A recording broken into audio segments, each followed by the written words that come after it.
જાણવું છે તમારે કંઈક નવું જાણવું છે તો યોર્સ પોડકાસ્ટ ગુજરાતી ક્લિપ્સ લઈને આવ્યું છે તમારી માટે શોર્ટ્સ ક્લિપ. તો કોમેન્ટ અને સબસ્ક્રાઇબ કરવાનું નહીં ભૂલતા. જતીનભાઈ, અત્યારે લગભગ આમ જો માર્કેટની ને હાલમાં જો એક વાત કરવા જઈએ તો યુથ થોડું સ્ટોક માર્કેટ સાઈડ વળ્યું. ક્યારેક ક્યારેક તો એવું લાગે છે કે ઘણા લોકો મોબાઈલમાં કરતા જ હોય છે. આપને પણ ખબર પડે કે નથી એને એટલું બધું ખબર પડતી, છતાં પણ કરે છે. આ ખાલી એક વાત તમને કરું છું. ઓકે, તો સ્ટોક માર્કેટમાં ઇન્વેસ્ટમેન્ટ કરવું એ શું રિસ્કી છે? તમારા મતે શું છે? મારા મતે રિસ્કી છે, પણ જો તમે મેનેજ કરતા હોય તો. હવે એનો એક સીધો તમને ઉદાહરણ આપું.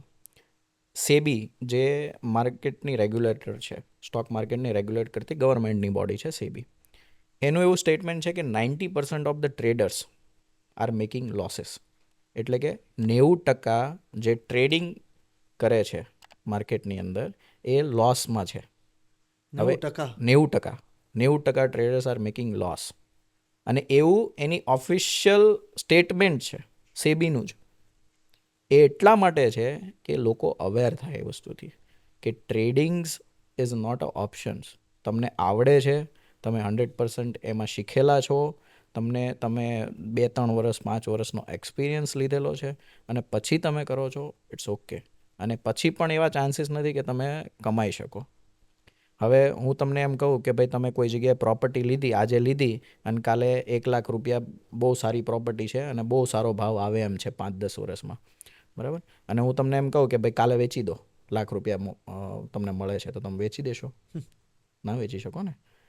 તો એવી જ રીતે સેમ ઇન્વેસ્ટમેન્ટમાં છે કે તમે કોઈ સારી કંપની પકડો અને એમાં શાંતિથી બેસીને ઇન્વેસ્ટમેન્ટ કરો.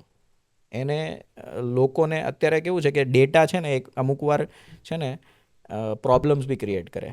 પેલો દરરોજ રાતે જોવે કે ભાઈ કેટલું વધ્યું, કેટલું ઘટ્યું, કેટલું વધ્યું, કેટલું ઘટ્યું, હા કેટલું વધ્યું. તો એના લીધેથી એના મગજમાં એ જ ઇમ્પ્રેશન ચાલતી હોય કે બસ આટલું 100% તો વધી ગયો, હવે કેટલોક વધશે. પણ ભાઈ એ સારી કંપની છે, એ 1000% બી વધી શકે છે. તને શું પ્રોબ્લેમ છે? તારું ઇન્વેસ્ટમેન્ટ રાખ. પણ અત્યારે જનરલી આ પર્સપેક્ટિવના લીધેથી લોકો 100% વધી ગયું છે, 10% વધી ગયું છે કે 50% વધી ગયું છે, હું પાછા કાઢી લઉં, નવી કંપની ગોતું. શું કામ ભાઈ? તમને એક બિઝનેસ સફળ હોય, તમારો 100%નું રિટર્ન આપતો હોય, તો તમે બીજો બિઝનેસ ગોતવા જાઓ તો શું કામ તમે બીજી કંપની પકડવા જાઓ છો? 100%. એટલે સ્ટોક માર્કેટ રિસ્કિયર છે, બટ જો તમે મેનેજ કરતા હોય તો. તમે કોઈની પાસે કરાવડાવતા હોય, કોઈ ફંડ મેનેજર હોય, તો તમારું ઇન્વેસ્ટમેન્ટ એકદમ સેફ છે, કારણ કે એને બધી ખબર છે. તમને સ્ટોક માર્કેટમાં જ્યાં સુધી એ ખબર નથી પડતી કે ભાઈ ક્યારે લેવો, કયો સ્ટોક લેવો, કેટલો લેવો, ક્યારે વેચવો, શું કામ વેચવો, ત્યાં સુધી તમારે ઇન્વેસ્ટમેન્ટ ન કરવું જોઈએ. એ પ્યોર ને પ્યોર ગેમ્બલિંગ છે. એ પ્યોર ને પ્યોર સ્પેક્યુલેશન છે કે તમારા કોઈ ટિપ્સ આપી હોય ટેલિગ્રામમાં કે ભાઈ આ લઈ લેવો, બરાબર છે, એટલે તમે લઈ દો. એની પાછળનું કોઈ પણ રિસર્ચ વર્ક તમે કરેલું નથી, તો એ પ્યોર ને પ્યોર પ્રોબ્લેમ્સ છે અને એ તમને સરવાળે નુકસાન કરીને જ જશે. કદાચ 2-5 વર્ષમાં તમને ફાયદો પણ થશે. માર્કેટ ઇવન 2-5 વર્ષમાં બહુ સારું ચાલેલું છે આગળ, બરાબર છે, તો તમને ફાયદો પણ થશે. પણ જ્યારે એક ડીપ આવશે ત્યારે તમારું બધું કેપિટલ વેનિશ કરીને જશે. અને એવા જ લોકો પછી એમ કહેતા હોય સ્ટોક માર્કેટ તો ગેમ્બલિંગ છે. હા, જાણકારી વગર. હા, જાણકારી વગર અને પ્રોપર નોલેજ લીધા વગર. એવા જ લોકોને ઇન્વેસ્ટમેન્ટમાં એકવાર પૈસા ડૂબી જાય એટલે સ્ટોક માર્કેટ તો કરાય જ નહીં, મ્યુચ્યુઅલ ફંડ તો કરાય જ નહીં. એવા લોકો તમને ઘણા મળશે. અને એ જ લોકો કહેતા હોય કે વધારે રિસ્ક છે. તો રિસ્ક, હા, હું શોર્ટ કહું છું કે રિસ્ક ઇન્વોલ્વ છે.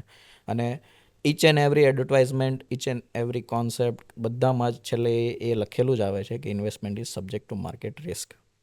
એટલા માટે જ આવે છે કે ઇન્વેસ્ટર અવેર થાય કે ભાઈ આમાં રિસ્ક ઇન્વોલ્વ જ છે, પણ તમે જે પૈસા રાખો છો એ સેફ જ છે, કોઈ પ્રોબ્લેમ નથી, જો તમે લાંબા ગાળાનું વિચારતા હોય તો અને પ્રોપર વ્યક્તિને આપેલા હોય તો. તો એવી ગવર્મેન્ટની કોઈ યોજનાઓ ખરી જે હજી લોકોને નથી ખબર? ગવર્મેન્ટની ઘણી બધી યોજનાઓ છે. એમાં એક યોજના છે વહાલી દીકરી યોજના. વહાલી દીકરી યોજનામાં તમારી જો દીકરીનો જન્મ થાય છે તમારે ત્યાં, તો તમને એના પહેલા વર્ષે કંઈક 4,000 રૂપિયા, છઠ્ઠા ધોરણમાં આવે છે, પહેલા ધોરણમાં આવે છે ત્યારે 4,000 રૂપિયા, છઠ્ઠા ધોરણમાં આવે છે ત્યારે 6,000 રૂપિયા, અને જ્યારે દીકરી 18 વર્ષની થાય છે ત્યારે 1 લાખ રૂપિયા જેવી તમને અમાઉન્ટ મળતી હોય છે. એ વાલી દીકરી યોજના ઘણા બધા લોકો એનો બેનિફિટ્સ લેતા હોય છે. ઘણા બધા લોકોને નથી ખબર હોતી, તો એ લોકો પણ પોતાનો ફોર્મ ભરીને બેનિફિટ્સ લઈ શકે છે. કેવી રીતના એનું થોડુંક ફોર્મ ભરવાનું એ થોડુંક clear કરતા. ગવર્મેન્ટનું જે આધાર કાર્ડને જે બનાવતા હોય એવા લોકોની ઓફિસ પર જઈને તમે એ ફોર્મ ભરીને એમને આપી શકો છો. દીકરીના જન્મથી 1 વર્ષની અંદર તમારે એ ફોર્મ ભરીને સબમિટ કરવાનું હોય છે. ઓકે. બીજી કોઈ યોજનાઓ? બીજી એક છે કુવેરબાઈ મામેરુ યોજના. એ પ્યોરલી ગુજરાતની જ યોજના છે અને ગુજરાતમાં જેટલા પણ નવદંપતીઓ પરણે છે એ લોકોને આ યોજનાનો લાભ મળે છે કે એમ મામેરા રૂપે સમથિંગ કંઈક 1 લાખ રૂપિયા જેવું મામેરું ગવર્મેન્ટની સ્કીમમાંથી તમને મળશે. સેમ એની બી સેમ પ્રોસિજર છે. જે પણ સ્કીમ્સ ચાલે છે એની સાથે તમે ફોર્મ ભરીને આપી શકો છો. આ 2-3 યોજનાઓ છે. બાકી ઘણી બધી યોજનાઓ છે પણ એ જનરલી માર્કેટમાં અવેરનેસ છે, પણ આ 2 યોજનાઓનું લોકોને અવેરનેસ નથી. બાકી ગવર્મેન્ટ્સ બી ઘણા બધા પ્રોજેક્ટ્સ લેતી હોય છે કે જે તમે ગવર્મેન્ટની પોતાની વેબસાઇટ છે એમાં પણ ચેકઆઉટ કરી શકો છો. એવું કોઈ મિડલ ક્લાસ માટે ખરું કે એવું કોઈ પ્લાનિંગ, એવું કોઈ ઇન્વેસ્ટમેન્ટ જે મેરેજ માટે કામ લાગે, રિટાયરમેન્ટ માટે કામ લાગે, આગળના ગોલ્સ માટે કામ લાગે? એવું પ્લાનિંગ તમે કરી શકીએ, પણ એના માટે જો એક સૌથી મોટો પ્રોબ્લેમ જે મને અત્યાર સુધીના ક્લાયન્ટ્સમાં કે અત્યાર સુધીના લોકો સાથે વાતચીત કરવામાં મને આવ્યો છે એ છે કે લોકો પાસે ડેટા જ નથી. લોકો પાસે એ જ ખબર નથી કે ભાઈ મારો સમ અશ્યોર્ડ એટલે શું.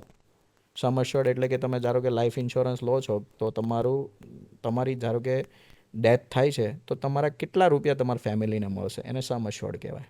લોકોને એ જ ખબર ના હોય કે મારો સમ અશ્યોર્ડ શું છે. બસ એને એ ખબર હોય કે હું દર વર્ષે 10,000, 5,000 કે 2 લાખ રૂપિયા ભરું છું, બસ. પણ મારો સમ અશ્યોર્ડ કેટલો છે એને ખબર ના હોય. પહેલી વસ્તુ એ. બીજી વસ્તુ, લોકોએ નોલેજ બી ગેઇન કરવા નથી માંગતા કે ભાઈ આ બધી વસ્તુઓ મારા નોલેજમાં હોવી જોઈએ. જેમ કે બેઝિક છે. હા, બેઝિક છે કે ભાઈ આ બધી વસ્તુઓ મારા ફેમિલીને, હવે તમે કોઈને ઉધાર પૈસા આપેલા છે તો તમારા ફેમિલીને ખબર હોવી પડે ને. આને ઉધાર આપ્યા છે. હા, મેં આને ઉધાર આપ્યા છે ને આટલા રૂપિયા આપ્યા છે ને આટલા વ્યાજે આપ્યા છે.